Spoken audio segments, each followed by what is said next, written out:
મુકુંદાસ સભામાંથી કાઢી મૂક્યા. તમે આમ ભાવના કે તમને સભામાંથી કાઢ્યા શું કરો? હોન્ડાને કિક મારી, બીજું શું કરી? સભામાંથી કાઢ્યા તો નવેડામાં ઉભા રહીને દિવાલે કાન મૂકીને હોય સાંભળવા તૈયાર કરી. 2 દિવસ આવું થયું પછી કીધું તું ભાઈ અહીંયા અમે વ્યાજ તું ન જવાનો હતો. મુકુંદાસજી કે સ્વામી હું છોડી નહીં શકું. તો કે હું એ જાઉં, બીજું શું થાય? કાં તું તારા ગુરુને ફારગતિ લઈ જાય. જુનાગઢ શું કહેતા? ફારગતિ એટલે હું પરવાનો લઈ જાય લખીને ગયા. આવા સમર્થ ગુરુને એવી લાલચા. હવે મોટેરા તરીકે હતા, આશ્રમ ધબકતો સદાવ્રતો ચાલતા, તો એ ન્યાય જઈને પછી તો હું ગાંઠ પણ શરૂ કર્યું. બાજરો આપે ભેગો થેલો આપી દે, ઓલો આપે ભેગો વાસણે આપી દે, ગાડલું આપી દે, જે આવે આપી દેવાનું. તુલસીદાસ કે મુકુંદાસ આ શું કરશો? તો કે મને અમે ભાન રહેતું નથી બહુ, અને આપણે આટલું બધું શું કરવું છે? લોકો વાપરે ને, આમ ન ચાલે. તો કે પણ આમાં મને કાંઈ ભાન નથી રહેતું. તો કે અહીંથી વિયો જાતો કે લખી દો. લખાયું. ગયા રામાનુ સ્વામી પાસે, લ્યો.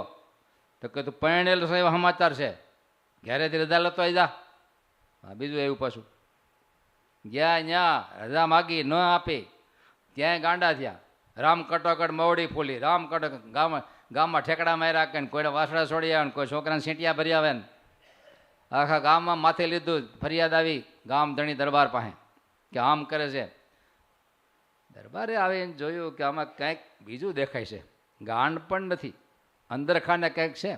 એકાદમાં બોલે કે મુકુંદાસ સાચું બોલજે, શું છે? તો કે મારે સાધુ થવું છે, આ લોકો રજા નથી આપતા, તમે રજા લઈ દો. તો કે લઈ દો. રજા લઈને લખીને લઈ આવ્યા રામાનુ સ્વામી પાસે.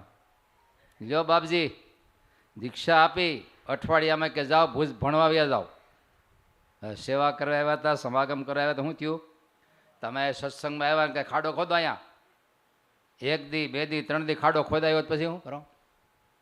બોલો ખરા. હવે ત્યાં ક્યાં હોન્ડા હાકવું, ક્યાં ખાડા છે નગર આપકો.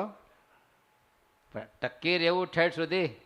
મહારાજે લખ્યું છે એક રેણીપણાને મહારાજે બહુ આગળ કરી દે આપ્યો. એક રેણીપણ સોમલા ખાતરની પેટે ભાગ્યે કોક 1 2 3 નીકળે. કેમ હું એમાં આવેલો છે એમ કયો નથી? આ તમે એ મહિલા આટલા વર્ષ ટકી ગયા છો, પણ એ તો હારા હારી છે ટકી ગયા. બાકી જો લેફ્ટ હેન્ડમાં ચડ્યા હોય તો મહારાજે કેટલું સ્તર આપ્યું છે? નિત્ય 5 ખાચડા મારે તો સંતનો સમાગમ છોડી ન શકે. આટલી ગરજ હોય ને ત્યારે કોઠે સત્સંગ ઉતરે. ખપ વિના કાંઈ ન થાય, ખપ વિના કાંઈ ન થાય. જરાય તરસ ન હોય, પાણી પીઓ, શરબત પીઓ, તરત પેશાબ કરવા જવું પડે 20 મિનિટમાં. શરીર ગ્રહણ ન કરે. પણ 2 દિવસનો તરસો હોય ને 5 ગ્લાસ પીએ તો પેશાબ કરવા ન જવું પડે, આખું શરીર કચપ કરી લે એને. ત્યારે રોમ રોમમાંથી ખપ હોય એ સત્સંગને પચાવી શકે. એટલે અમે વતનામૃતના 3 શબ્દ